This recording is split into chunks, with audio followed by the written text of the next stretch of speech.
And speaking of ego deaths, as someone who started having a lot of like self-deleting thoughts around the time I started my spiritual journey, really like right before I really hit my spiritual awakening, when I like realized I was having a spiritual awakening, I started having a lot of like self-deleting thoughts, and I had never been like that. Like all the way up until that point, I'm realizing every time I would heavily feel like that, it was me having an ego death. And it's like before I never really realized what it was, but I would just go into like deep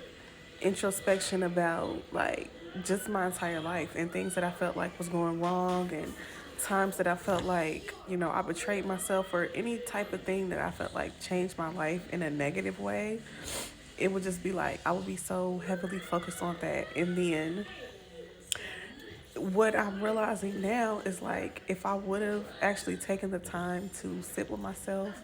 and see like what I needed to change and what things needed to be worked on, then it would have been like a successful ego death, which is always going to be a successful ego death, but it would send me into like a dark night of the soul. And instead of